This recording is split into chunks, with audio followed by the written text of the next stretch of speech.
अस्सलाम वालेकुम जी। आज एक नई वीडियो के साथ, जैसा कि आपको पता है कि हम जो भी इम्पोर्टेंट न्यूज़ होती हैं डेली बेस पे या दूसरे दिन जो हमारी कम्युनिटी के लिए फ़ायदेमंद होती हैं, वो मैं कोशिश करता हूँ कि आसान लफ्ज़ों में आपको बता सकूँ, अगर जिससे किसी न किसी बंदे का फ़ायदा हो सके। तो जिन लोगों ने मेरा चैनल सब्सक्राइब नहीं किया वो प्लीज़ सब्सक्राइब कीजिएगा और लाइक कीजिएगा, ताकि आपको मेरी हर नई आने वाली वीडियोज़ मिलती रहे। और सबसे पहले उन लोगों का बहुत बहुत शुक्रिया जो मेरी कमेंट में हौसला अफजाई करते हैं, और मुझे भी अच्छा लगता है कि बाद लोग जो हैं मेरी किसी इन्फॉर्मेशन की वजह से उनको कोई फ़ायदा हुआ है या लोग क्वेश्चन पूछते हैं, तो मैं कोशिश करता हूँ उनको जवाब देने की, जिससे उनको कुछ फ़ायदा हो जाता है। तो स्टार्ट करते हैं कि कतालुनिया से अच्छी खबर यह है कि कतालुनिया में उन्होंने कोरोना वायरस की लहर में कमी आई है, और ओवरऑल जो है कतालुनिया में जो सिचुएशन पंडेमिक की है वो आगे से बेहतर हुई है। लेकिन जो बुरी खबर यही है कि उनके जो इमरजेंसी केसेस हैं, जो कोरोना की वजह से जो उर्जेंसिया वाले केसेस हैं, वो ज़्यादा हो गया, उनकी उनकी ग्रेस जो है वो ज़्यादा है, लेकिन ओवरऑल लहर में कमी आई है। दूसरी अच्छी खबर यह है कि गवर्नमेंट जो है प्लान तैयार कर रही है, अभी तैयार नहीं हुआ, लेकिन आज न्यूज़ यही है कि वो प्लान तैयार कर रही है उन लोगों के लिए जो छोटे से एम्प्रेसर्स हैं, जिनके पास 50 से कम वर्कर हैं, उनके लिए प्लान तैयार कर रही है कि जो उनके लिए वियाबल हो इकोनॉमिकमेंट। उसमें ये होगा कि जो जो उन्हें उनको क्रेडिट्स दिए गए हैं, उनको जो कर्जा दिया हुआ था पहले, या उन्हें जो अवाल बंकार जो बैंक में रखे हुए थे उनके ऊपर जो टैक्स लगा होता था, उनको पहले भी उन्हें सस्पेंड किया हुआ था, क्योंकि गवर्नमेंट की कोशिश यही तो होती है कि इस लहर की वजह से, कोरोना वायरस के क्राइसिस की वजह से एम्प्रे से बंद ना हो जाएं। तो उन्होंने जो टैक्स जो मज़ीद 6 महीनों के लिए मौखर कर दिया है। और साथ में गवर्नमेंट जो है, जो जितने भी बड़े बैंक हैं, बैंको साबादिल है, बेबे है, संतनदेर है, लकाइशा है, इन सब से मिलके एक नई युद्ध का प्लान तैयार कर रही है, जो वो इन एम्प्रेसर्स को देंगे। ये नॉर्मल तौर पे उन एम्प्रेसर्स के लिए होगी जिनके पास 50 से कम वर्कर हैं, और उसमें दूसरी ये होगी, ये 31 दिसंबर से लेके 30 जून तक होगी। अभी तक ये प्लान बाकायदा नहीं आया, ना इन्होंने पब्लिश किया है कि कितनी युद्ध होगी और कौन कौन सी रिक्वायरमेंट होंगी। ये जैसे ही आएगा, मैं इंशाल्लाह अगर ज़िंदगी रही तो आप लोगों से के साथ ज़रूर शेयर करूँगा। मास्क के वाले से अच्छी खबर है कि आपको पता है कि मास्क पे भी हमने न्यूज़ दी थी कि मास्क की प्राइस में जो है उसके ऊपर जो टैक्स है वो गवर्नमेंट ने 21% से कम करके 4% कर दिया। अब जो उनकी ऑफिशियल जो है जो सर्जरी वाले मास्क हैं, उसकी प्राइस जो है वो 72 सेंट उन्होंने गवर्नमेंट ने कर दिया। पर ये 96 थी, ये 96 से अब उन्होंने 72 सेंट कर दी है। उसके बाद जो है कि काफ़ी जो है खबरें आज जो हैं जो मुस्लिम कम्युनिदाद से यही आ रही थी कि कम्युनिदाद जो है वो सेंट्रल गवर्नमेंट को क्रिटिसाइज कर रही थी कि 3 हफ्ते के लॉकडाउन के बाद भी जो है कोरोना वायरस की सिचुएशन जो है वो बेहतर नहीं हो रही है, और हमें जो है जल्दी हाउस लॉकडाउन की ज़रूरत पड़ेगी। ये ज़्यादातर आवाज़ें थी, ये कस्तिया लियोन से आ रही थी, नवारा से आ रही थी, पाइस बास्को और अंदालूसिया के जो प्रेसिडेंट हैं वो गवर्नमेंट पे जोर दे रहे हैं कि हमें जो है कानूनी मदद फराहम की जाए, जिसके बाद गवर्नमेंट जो है हमें कानूनी तरीके से हमें इनके जो कानून में वह तब्दीली करके जो नया डिक्रेट तो जारी करे, जिसके मुताबिक हम जो है हाउस लॉकडाउन कर सकें। लेकिन जो सेंट्रल गवर्नमेंट अभी तक हिचकिचा रही है कि उनकी कोशिश यही है कि हम इससे बच सकें। जो सबसे इम्पोर्टेंट और अहम खबर है वो ग्लोबो के हवाले से, क्योंकि ग्लोबो और दलीब्रो और कोइदो में बहुत सारे फेक अकाउंट जो हैं, फॉल्स ऑटोनोमस जो है इन्हें डिस्कवर की थी। तो आज जो है इनका अदालत का बाकायदा फैसला आया है, जिसमें ये जो मेन ऐप्स हैं, ग्लोबो है, दलीब्रो है, कोइदो है, उनने कहा है, गवर्नमेंट ने कहा है, जो मिनिस्ट्री ने जो उनके लिए लॉ फिक्स किया, उन्होंने कहा कि हमें ये पब्लिश करेंगे, पब्लिश करके हमें बताएं कि इनकी टेक्नोलॉजी कैसे फंक्शन करेगी, और ये कैसे जो फॉल्स अकाउंट हैं, फेक अकाउंट हैं, उनको रोकेंगे। उन्होंने कहा कि हम ये लॉ फिक्स करने जा रहे हैं, जिसमें जो है कि हर ऐप वाला अपने वर्कर को कैसे कंट्रोल कर रहा है ये उसे हमें बताना पड़ेगा, क्योंकि मिनिस्ट्री चाहती है कि हमें बताया जाए कि जो एप्लीकेशन हैं वो कैसे कानून के ऊपर अमल करा रही हैं और कैसे फ्रॉड को डिटेक्ट कर रही हैं।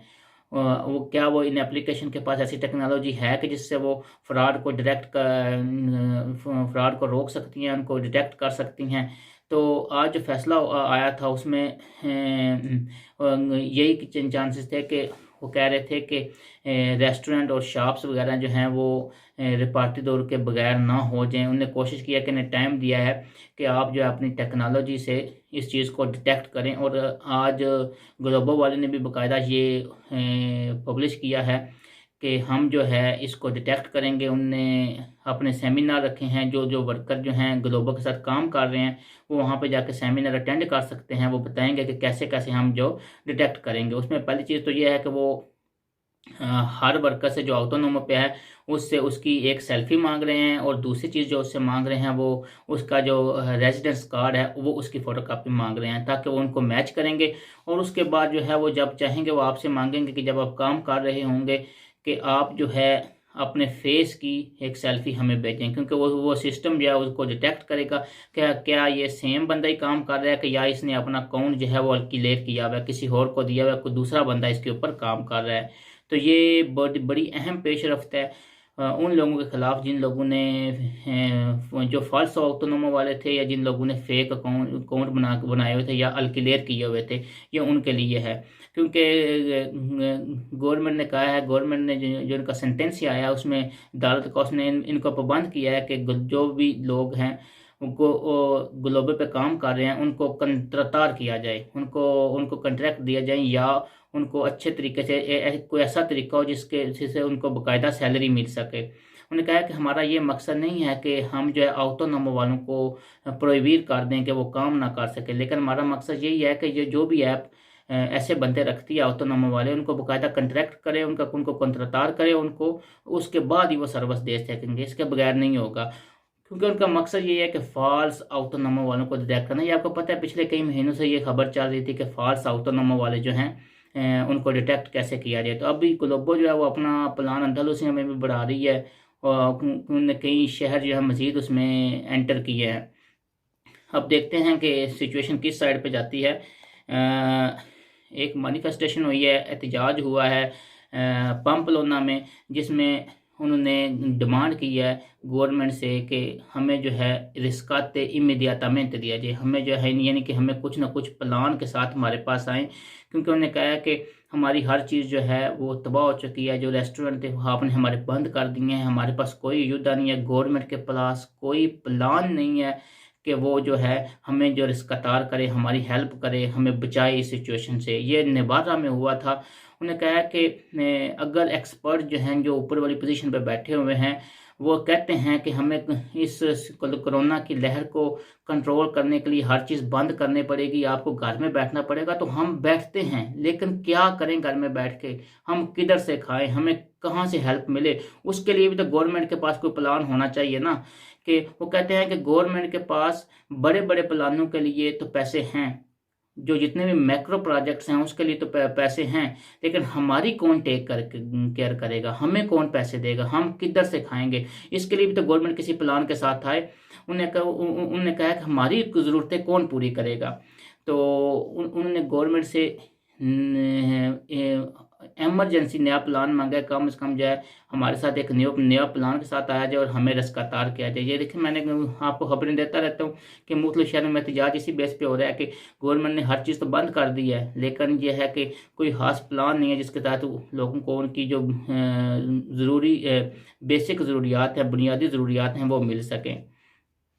वलेंसिया में अलीकांते के सूबे में एक नई बीमारी आई है जिसको कहते हैं ब्रोता दे हिलेजियास। वो वलेंसिया में आई है, अलीकांते के सूबे में है, जिसने सब्जियों को बहुत ज़्यादा मुतासर किया है। और अब गवर्नमेंट ने 15 दिन का टाइम दिया है कि वो जो जितनी भी सब्जियां हैं उस एरिया में अफेक्टेड हैं उनको तबाह कर किया जाए, उनको फेंक दिया जाए, उनको काट के उनको ख़त्म किया जाए। क्योंकि उनका मेन मकसद यही था कि जितनी जल्दी हो सके एमरजेंसी तौर पे जो है इसको एरेडिकेट किया जाए, इसके फैलाव को रोका जाए। तो उसका वाहिद हल यही है कि उस जितने एरिया में ये बीमारी आई है वहाँ से सब्जियों को काट के उनको डिस्ट्रॉय किया जाए। अलीकांते में एक बड़ी अजीब खबर यही है कि अलीकांते में जो आपको पता है लॉकडाउन के दौरान जो होवेनेस हैं, यंग लड़के हैं, वो चोरी छुपे बोते यौन मना रहे हैं। तो उनका यही है कि वो एक ख़ास एरिया वहाँ पे जाते हैं और उनने बोतलें वहाँ पे पहले ही छुपाई होती हैं, तो जैसे वो कंट्रोल वाले एरिया से निकलते हैं, क्योंकि वहाँ पे पैदल जाया जाता है, तो वो जाके तो वहाँ पे जाके वो बहुत यौन मनाते हैं। और पुलिस ने, क्योंकि पुलिस जो है वो गाड़ियों में आती है, वो हमेशा लेट पहुँचती है, तो उसकी वजह से वो उनके उनकी उनके ऊपर एक्सेस नहीं कर सकते, फिर वो भाग जाते हैं। तो आज गवर्नमेंट ने यही कहा है कि जो पुलिस वालों के मेन स्पोक्स पर्सन है, उन्होंने कहा है कि हम इस एरिया में विजिलेंस से ज़्यादा करेंगे, क्योंकि बेसिनोस ने बहुत ज़्यादा केस किया हुए थे कि ये बहुत ज़्यादा शोर करते हैं इधर, और बहुत ज़्यादा जो है ये यहाँ पे जो है ये डिस्टर्बेंस पैदा करते हैं। तो उन्होंने कहा कि हम जो है यहाँ पे ज़्यादा विजिलेंस या करेंगे। अमेरिका में आज एक बड़ी इंटरेस्टिंग खबर थी कि उन्होंने कहा था कि हम जो है 2500, सॉरी अमेरिकन, इंग्लैंड में उन्होंने कहा था हमने 2500 पाउंड जो है इंग्लैंड में जुर्माना करेंगे उन गाड़ियों के ऊपर जो अपने घर के बाहर पार्क होंगी। अब अजीब खबर यही है, उन्होंने कहा हम मोटरसाइकिलों को भी जुर्माना करेंगे जो अपने घर के बाहर पार्क होंगे। असल में यही था कि जब से कोरोना की दूसरी लहर आई थी, लोगों ने जो है अपनी गाड़ियां हैं वो उनकी इंश्योरेंस कैंसिल करा दी थी। तो उन्होंने कहा था कि हर गाड़ी जो अगर आपके पास उस जगह की इंश्योरेंस नहीं है तो आप वहाँ पे गाड़ी नहीं खरीद कर सकते हैं। ये छोटी सी खबर थी। मेन जो खबर है वो वैक्सीनेशन के हवाले से है कि वैक्सीनेशन जो है वो तैयार हो गई है, तो उन्होंने उसका तजर्बा भी किया हुआ है। तो तजर्बे के बाद उन्होंने कहा है कि जो इनके एक्सपर्ट हैं उन्होंने कहा है कि जो 95% लोगों पे ये इसका फ़ायदा हुआ है, ये इसने अमल किया है। तो यानी कि उन्होंने इसको पास कर दिया। उन्होंने कहा जो हमारा पहला एनालिसिस था उसमें यह क्लियर हो गया, क्योंकि जो 95% लोग हैं उनने इस ऊपर क्लियर रद्द अमल दिया है, रिएक्शन क्लियर आया है। तो हम जो है अब इसको मार्केट में लेके आएंगे। अब सवाल यह है कि ये मार्केट में कब आएगी। हर बंदा वैक्सीनेशन कर रहा है, लेकिन मार्केट में कब आएगी। उसने कहा कि अगले साल तक आएगी, क्योंकि अभी जो है सबसे पहले प्रायोरिटी जो है अमेरिकन साइंसदान है, तो प्रायोरिटी अमेरिका के लिए है। तो 20 मिलियन के करीब वैक्सीनेशन की जो डोजें हैं वो दिसंबर तक तैयार हो जाएंगी और अमेरिका पहुंच जाएंगी जी, और ये अमेरिका में ये शुरू हो जाएगी। उसके बाद उन्होंने कहा है कि हम 500 मिलियन से 1000 मिलियन नई डोजें तैयार करेंगे अगले साल तक। और उसके बाद उन्होंने फिर मुल्कों की लिस्ट बनाई है, जापान है, कनाडा है और यूरोपीय यूनियन है। इसीलिए से वो फिर आगे वो तकसीम करते आएंगे मुख्तलिफ मुल्कों तक। तो यही इनका जो प्लान है कि मार्च, अप्रैल, मई, जून के दौरान ये हो सकता है ये यूरोपीय यूनियन में वैक्सीनेशन पहुंचे, फिर इसके ऊपर बाकायदा ये अपनी कार्रवाई करें। और उसके बाद यही चांसेस हैं कि फिर जो है कोरोना की लहर कम होगी और सिचुएशन जो है वो नॉर्मल होगी। आज सोमवार है, कल मंगल को बहस होने जा रही है स्पेन की पार्लियामेंट में, जिसमें जो पेपे है वो कानून लाना चाह रहे थे, लेकिन चांसेस यही हैं कि कांग्रेस उसको रिजेक्ट कर देगी, क्योंकि पेपे का मकसद यही था कि हम ये कानून लेके आए कि गवर्नमेंट किसी न तौर पे भी हाउस लॉकडाउन ना लगा सके स्पेन में। तो मेजॉरिटी क्योंकि पेपे की नहीं है, सिudadanos भी थोड़ी बहुत सपोर्ट कर रहे हैं, तो उसके ज़्यादातर चांसेस यही हैं कि वो रिजेक्ट हो जाएगा, क्योंकि पेपे के प्रेसिडेंट और कई कम्युनिटीज के प्रेसिडेंट भी इसके ऊपर उनके साथ हैं, जिसमें जुंता दे गलीसिया का प्रेसिडेंट भी उनके साथ है कि हम जो है ये कानून लेके आएंगे ताकि गवर्नमेंट जो है अपने तौर पे हाउस लॉकडाउन ना लगा सके। लेकिन मेजॉरिटी नहीं है, फिर चांसेस नहीं है कि हाउस लॉकडाउन के चांसेस लग सकते हैं, क्योंकि इनकी जो एप्लीकेशन है उसके ज़्यादातर चांसेस एक्सपर्ट यही कह रहे हैं कि वो रिजेक्ट हो जाएगी। दुआ में याद रखिएगा। फ़ी अमान अल्लाह, टेक केयर, अल्लाह हाफिज़।